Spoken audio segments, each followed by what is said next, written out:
Some big issues remain in the spring legislative session. Can Governor Pritzker get it done? We'll talk about it next on Capitol View.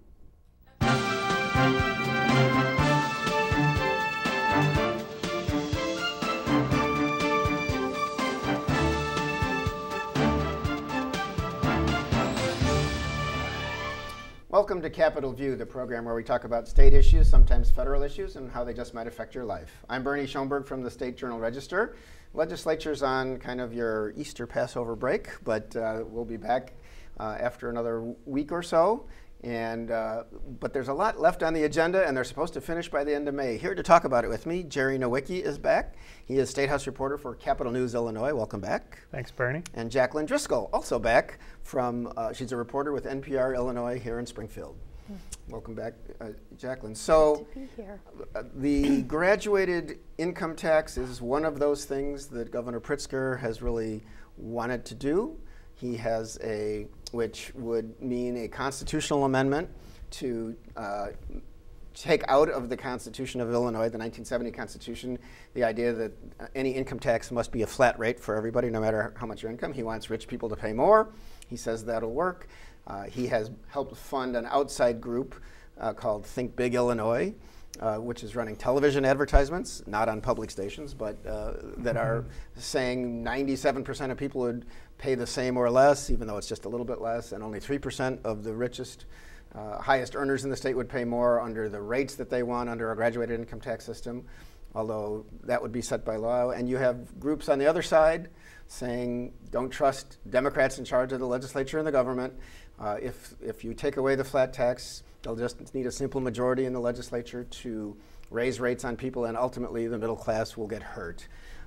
Jerry, what's it looking like? How's it going to go? It'll be interesting. I don't even know. It could make the ballot, might not. I think you need, 71 votes in the House and 36 in the Senate just to be posed to the voters, and then you're probably going to need 60% of. Yeah, I think 60% of those voting, and of course the legislature has to pass that in each house, and then the vote wouldn't happen until the 2020 general election. Right. Oddly, the way things are set up. So they're but the governor wants the legislature to do that now, get it out of the way, get it on the ballot for next year, and then we can have this more than year-long fight about it before the public has to vote to change our Constitution. Yeah, if only all the money going to fund the advertising efforts went to the state's coffers, then maybe we wouldn't need a graduated tax. Yeah. I think we still would. But yeah. Interestingly, one of the people who, Daniel Biss, was a former state senator from Evanston and ran for governor in the Democratic primary last year, said not particularly nice things about J.B. Pritzker as, part of the system and what he did. But then, after the primary, Daniel Biss got on board, was for Pritzker, and he was actually at University of Illinois Springfield, where your studios are located, and spoke to, I think it was Young Democrats or student Democrats over the weekend, about the need for a progressive income tax. He's been for tax reform of different kinds. So that just shows, the movement is happening, and there's a lot of PR going on that side as well as the other side. Right, and I guess he's a mathematician, right? So maybe he's got the math figured out. I think the biggest, I guess, the Democrats that are advocating for it, I think their biggest message is Illinois is one of very few states that still have this flat tax. It's happening in states across the country, and look what it's doing for middle-class people there. So, yeah, it's strange to me that there's such a big push for it right now, because the governor wants to get so much more done by the end of May, and it seems like he might be using all of his political tokens very quickly. Yeah, well, he wants to get this out of the way. Of course, it's also, when you're asking people to vote on a tax, it's easier to do it now in the first year of, all the House members are going to be up for election in 2020. That's 2-year terms, and at least many of the Senate members, because they alternate between 2- and 4-year terms there. But voting on a tax early might be easier when it's not so close to, the time you have people going to go vote on you or not. So I guess that's a good point. It'll be interesting to see what happens if it does make the ballot, because downstate there's just not a lot of trust for anything a Democrat from Chicago is going to do, especially when it comes to taxes, regardless of how many people they say it'll lower the taxes for. I just don't. It'll be hard to get to 60%. That's why I guess the advertising campaign is so important. The PR campaign is so important for that, for Governor Pritzker at this point. Yeah, well, Governor Pritzker's predecessor, Governor Bruce Rauner, spent the last 4 years plus a full year campaigning saying you can't trust Democrats and they're all corrupt. Governor Pritzker certainly, wouldn't say that, but there is that narrative out there that so many people believe Illinois is in a terrible fiscal condition, and Democrats have, they really haven't had control of all of state government as long as former Governor Rauner used to say, because there were 26 years of Republican governors before I think it was 12 of Democratic governors, then a Republican, now a Democrat again. I think so it's we go back and forth. I think it's important to note the national landscape too. We do have President Trump still. Don't forget about him. Yeah. And I think that he speaks out against a lot about the corruption, especially with Democrats. Trump did very well in rural parts of Illinois. So on top of the Chicago Democrats, we have just Democrats in general are very, very bad. It's interesting you bring up President Trump, though, because I do think that Democrats gained seats in our legislature in the national midterms in 2018, last November. Two very traditional Republican seats in the U.S. House in northern Illinois in the suburbs and over toward the west, went from solid Republican to Democratic members of the U.S. House. So I think, and Illinois went for Hillary Clinton by, I think it was 16 points. So most of the, what you say is correct downstate, and perhaps for many people watch here, where President Trump carried most of the counties in this area. He didn't do well in the suburbs where they've been traditionally Republican, the soccer mom situation or whatever, and the changing demographics of some parts of the state. But I think President Trump helped Democrats in Illinois in 2018. In 2018, yeah. He's clearly intends to be on the ballot in 2020 when this tax issue is up and when the next legislature gets elected. My guess is there will still be this polarizing, but Illinois has drifted in national elections toward the Democratic side.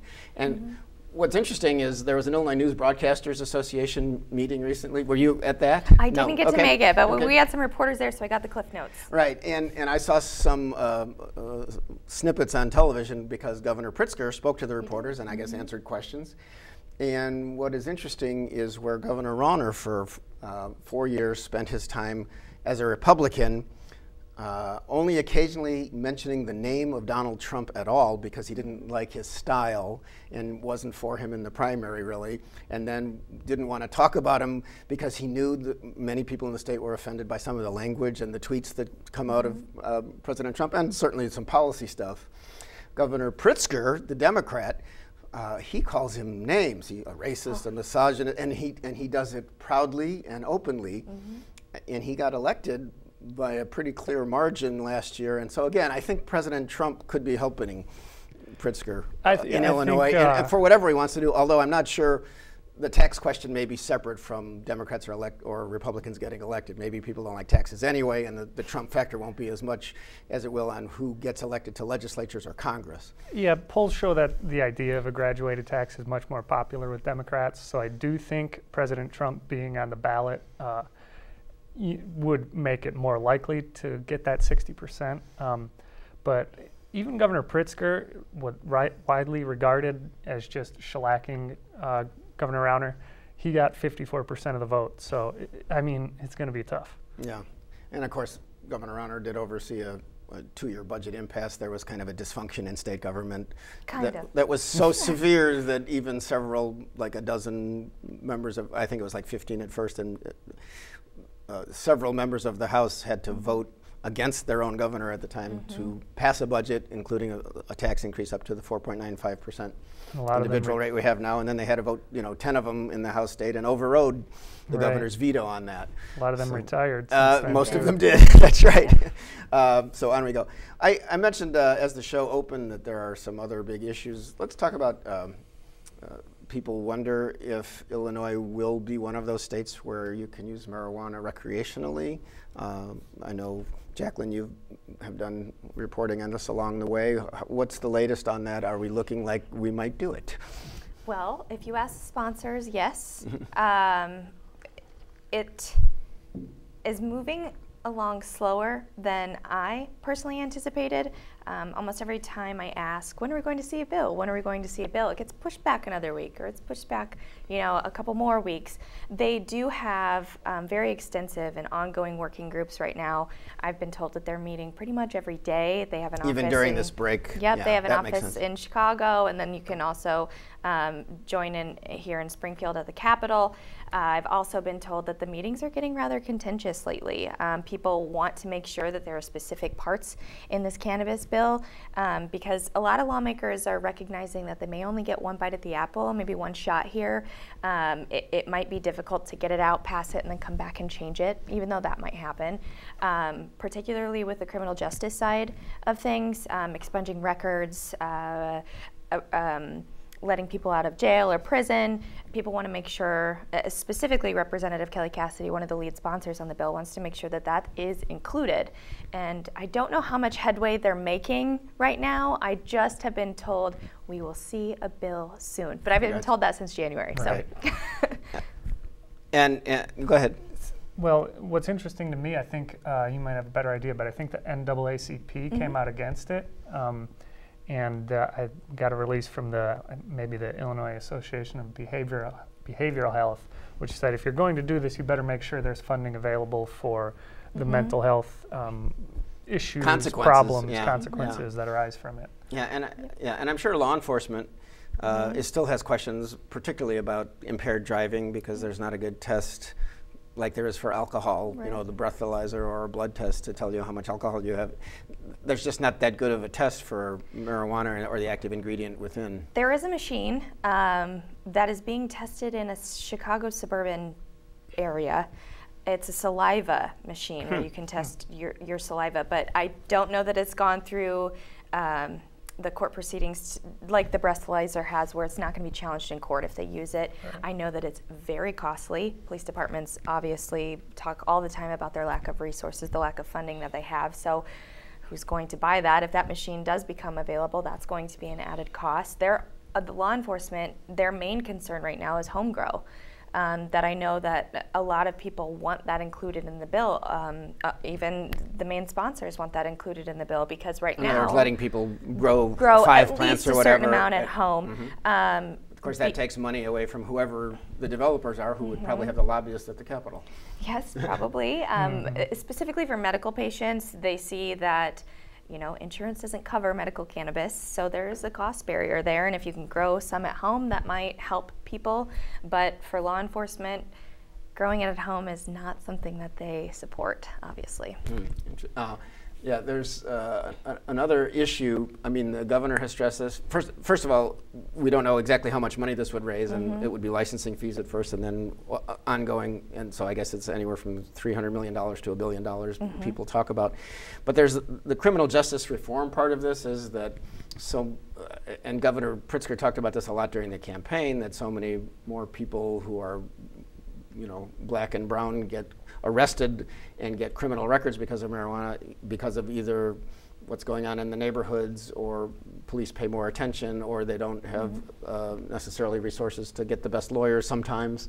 That he wants, that kind of unfairness in society, because white kids in nicer neighborhoods sometimes don't encounter those problems, or they're somehow given the benefit of the doubt in court where other people might not. That's just one of the things he wants to fix with this as well. That's one of the main issues that these people are advocating. They're saying it's not about the money, it's about the criminal justice reform. But what that's going to look like, how they're going to do it, none of those details are available. We don't know how far back do you want to go in expunging records? That's an issue for law enforcement, because before the mid-1990s, those are paper records, right? That's going to be a challenge, not that it can't be done and not that it shouldn't be done. But it's not just a magical wand that they're going to wave and everything's going to be fixed. And the other thing is about business itself, and I know that Juliana Stratton, the lieutenant governor, spoke during the campaign. I recall in an interview that I did with her about, you've got to make sure that people in poorer neighborhoods get access to marijuana business if there is a growing marijuana business. It shouldn't just be adding to the already well-moneyed growers who are providing the medical marijuana in, certain facilities around the state. You've got to spread out this business in the neighborhoods and kind of get the minority contracting going, that kind of thing, which I'm sure is one of those things they're talking about in those working groups. They say they're talking one of the about. contentious points. Yeah. Yes. So, because I know the growers, they don't want really anybody else getting into the business anytime soon, Right. from what I understand. They released a report recently that basically said, "Don't worry, we can handle it." yeah, I'm sure. So we don't need anybody else. But Which is interesting because another topic that is on the board is gambling and sports betting, which I guess is now going to be allowed, but the state of Illinois wants to regulate, but legislators are trying to figure out. Mike Zalewski is a state representative from the Chicago area, Riverside, I think, who's been trying to work with various groups also to figure out how best to regulate sports betting, and I think some of it's on the internet, and would it be at tracks, would it be in different places? But just like with marijuana, growers don't want to spread the wealth. Every time there's a gambling bill that comes down the pike, whoever is in the gambling business already, be it the riverboats, be it the racetracks first, the state lottery, I'm sure would have something to say about this, but and the people who operate all those video gaming machines, which is the last giant expansion of gambling in Illinois, and particularly in Springfield, where almost every bar and restaurant has video gambling machines now. They would be wary or want to have their input into what could come forth. So again, the governor, I think, has cooked some money from expanded gambling into his budget plan that has to pass by the end of May if they do it on time, because that's when the legislature is supposed to finish its work, if it can, before it takes an extraordinary majority, and the new budget will take effect July 1st. But does it look like we're going to get a gambling deal, or is there any way to know? That's the thing to remember about both of these bills is whichever, with the marijuana, Pritzker has, I think, $170 million in his budget for licensing fees with that, and with gambling, he's got $200 million in licensing fees in his budget. And whichever plan passes is going to have to support that revenue if it's going to get his signature. Yeah. So the Illinois lottery plan probably isn't going to produce that revenue right away, so it's probably less likely. I know there was a plan modeled after the way they do it in New Jersey with a certain amount of licenses, which I believe was the most likely to pass.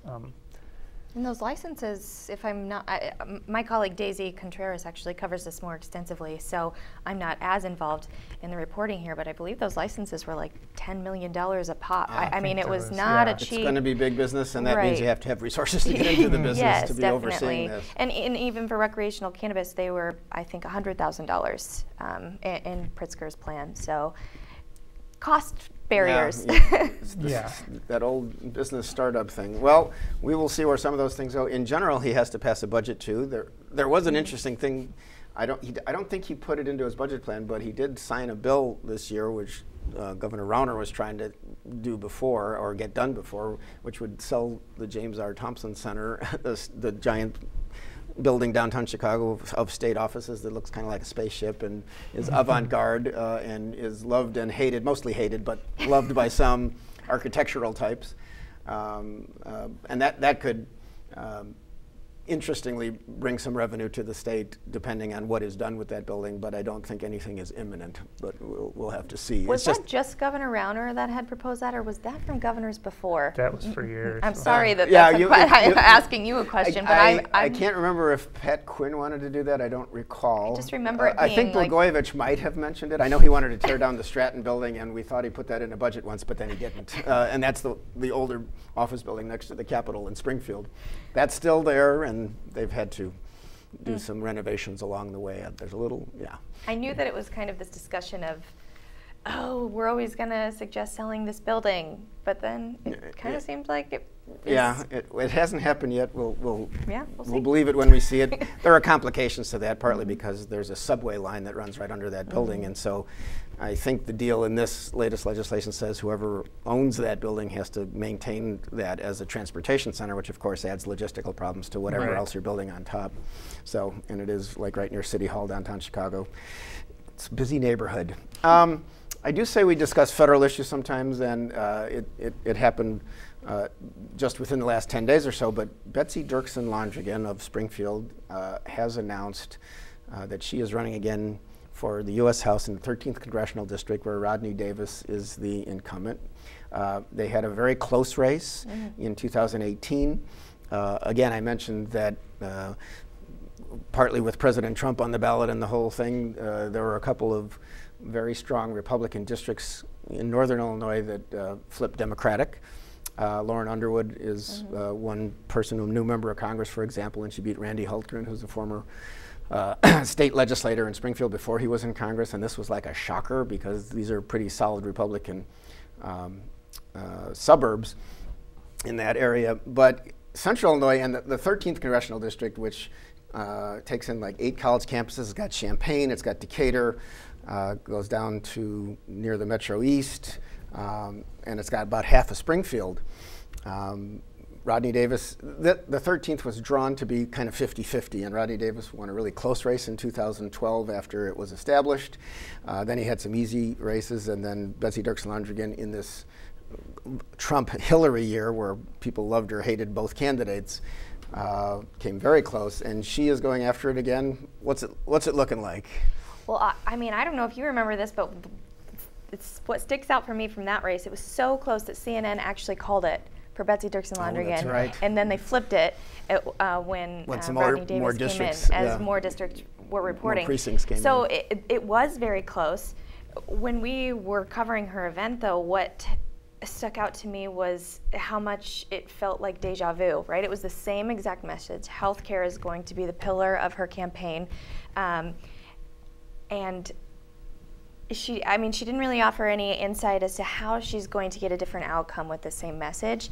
I don't know if there will be a stronger blue wave that we saw in 2018. We saw the DCCC put a lot of resources into her campaign because I thought she might be one that could flip. Yeah, and it came close. It did come very close. Her view of this is she was a first-time candidate. Right. She's learned a lot. One issue in that race that's interesting is Rodney Davis, I mean, he has not held general town halls. He does telephone town halls. He meets with a lot of groups, but and organizations that'll have him in, or companies that'll have him in. But he doesn't do these general town halls, partly because he says, I'm not going to let my opposition tell me what to do, but he doesn't want to be caught in that situation where people are heckling and yelling at you. Betsy Dirksen-Londrigan, of course, as the Democrat says, oh, I'm open to this. She did 14 town halls, one in each of the counties in the district near the end of that campaign, probably accrued to her benefit. On the other, and you know, both of them talk about civility. There were tough TV ads on both sides. Rodney Davis actually put together an ad at the end of that campaign saying that Betsy Dirksen-Londrigan wants, you know, universal health care, which she said she doesn't in that sense, although they would say, well, she said this then, which was an indication that she was open to Medicare for all or Medicaid for all at some point.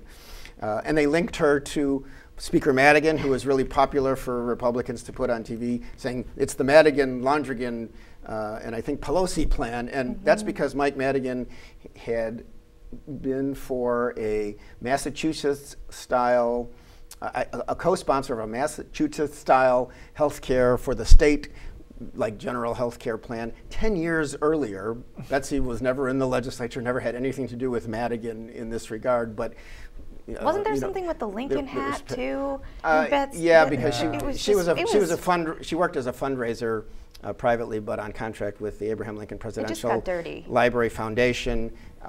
The foundation made the purchase of a bunch of the taper collection, including Lincoln's hat, which may or may not be real. There were questions raised, and so the Davis campaign ran a advertisement saying that she was responsible for maybe spending a lot of money irresponsibly, and she said, you know, she didn't get involved in the sale itself, but she did raise money for that organization. So these things get very nasty. But then, on the other hand, I do have to say Rodney Davis also, when he talks about civility, he was among those Republican members of the U.S. House who were practicing for their charity baseball game, and somebody from Belleville, Illinois came and started shooting at them, shot his, one of the people hit, luckily survived after surgery and all kinds of complications, with Steve Scalise, who was one of the leaders of Republicans in the House. So Rodney Davis has been in the front line of what can happen with horrible rhetoric.